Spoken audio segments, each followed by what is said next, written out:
Okay guys, welcome back to another video. In this section, which is section 1.2, the principle of mathematical induction, we have learned two principles already. The first one is the first principle of mathematical induction, which is the one that you have to show that P1 is true, and if pk is true, then pk plus 1 is true for any positive integer k. And then we can conclude that p of n is true for every integer n, where pn is the statement for any positive integer n. And the second one is the extended principle of mathematical induction, in which you have to prove that p of a is true and show that for any integer k such that k greater than or equal to a, if pk is true, then pk plus 1 is true. If you can show these two steps, we can conclude that p of n is true for any integer n such that n greater than or equal to a.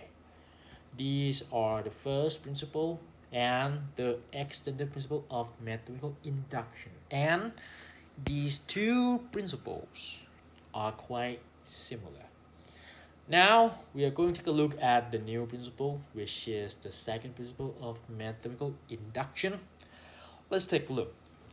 So if we let Pn be a statement for any positive integer n, if we can show that p of 1 is true, which is base step, and if pk is true for every positive integer k such that k less than or equal to m, then pm is true. If we can show these two statements, we can show that p of n is true for every positive integer n. Okay, for base step, we just show that p of 1 is true. And then when it's come to the second step, which is inductive step, we have to show that p of 1 we have shown already, p2, p3. If you have p1, p2, p3 all the way to pm minus 2, pm minus 1, because k is a positive integer less than m. So if you have p1, p2 all the way to pm minus 2, m minus 1, then if you can show that pm is true, then we've just finished the inductive step, so that we can have Pn is true for every positive integer n. Now let's prove it. To prove this theorem, we have to let Pn be a statement for any positive integer n. Then we will assume that these two steps, assume that 1 and 2 are true. Assume that statement 1 and statement 2 are both true. Okay, assume these statements. Then what can we do?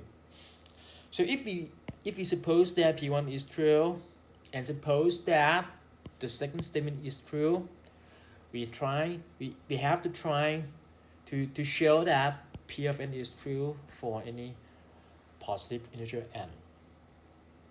So this one is quite difficult to do, so I have to use the proof by contradiction. So we have to assume that we have to suppose that there exists a positive integer n such that P of n is true. Okay, so we assume that there exists a positive integer n such that P of n is true, or is false, sorry, is false. Okay, assume the negation of this statement to be true.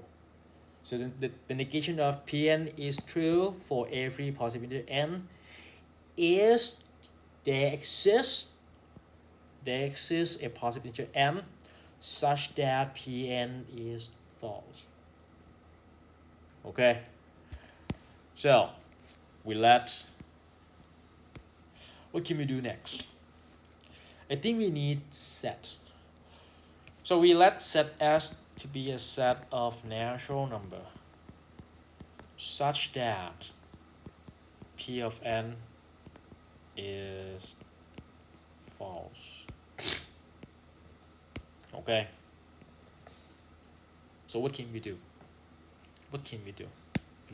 Once we let S be a set of positive integer such that P of n is true. So this means that you must be able to find positive integer n in this set, at least one, right? So right now we know that set S is not empty set. Okay? And we are talking about positive integer in set S. So this means that set S is obviously a subset of a set of natural number. So once we have this assumption, it satisfies well ordering principle. Okay, so by well ordering principle, what do we have? So we gotta have a smallest element in set S, right? Such that x is less than or equal to, let's say it is a, for every a in set S. This means that x is now the least integer in set S. Or we might say x is now the I gotta say the least or the lowest, okay, the least element in set S. Since x is in set S, what does it mean? It satisfies this condition. So P of x is false. Okay? P of x is false. Alright? Once P of x is false, what can we do? So we have to take a look at statement 1. We suppose that statement 1 is true. Okay? So since statement number 1 is true, what do we have? So P of 1 is true. The inductive step, the base step is true. What does it mean by this? Once P1 is true, which is not false. Okay? This means that, and I gotta write and thus, okay, 1 is not in set S. Okay? 1 is not in set S. This means that the smallest element in set S is not 1. Okay? So x is not 1. And then we can say that x is greater than 1. It might be 2, 3, 4, and all the way and so on. But it's not 1. Okay? It's not 1. Now, what about the second statement? since the second statement is true, what do we have? And we know that x is the least element, and x must be in the set of positive integer, right?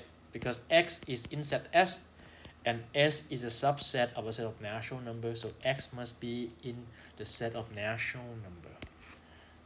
Okay, and we know that x is greater than 1. What can we say? Now the second statement is true. This means that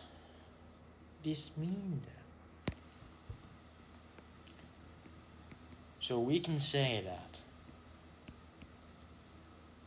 if P of k is true, okay, for any positive integer n such that k less than x. I use this x, okay? Why? Because x is greater than 1. It's a positive integer greater than 1. So I let k to be less than x. It's like I choose x, which is a natural number that is greater than 1, to be here, to be more than k. Okay? So this means that P of x is true. Right now, P of x is true. What does it mean by this? When Px is true, but this set S, we have the condition that P of n is false, so x is not in set S. Okay? So x is not in set S. But we have x in set S, right? Which is the least element in set S. But now x is not in set S. This is a contradiction, right? Which is a contradiction, okay, to x being in set S. Okay, therefore, what we suppose right here, there exists a natural number n such that Pn is true. I gotta copy this statement to be here. So this statement is false.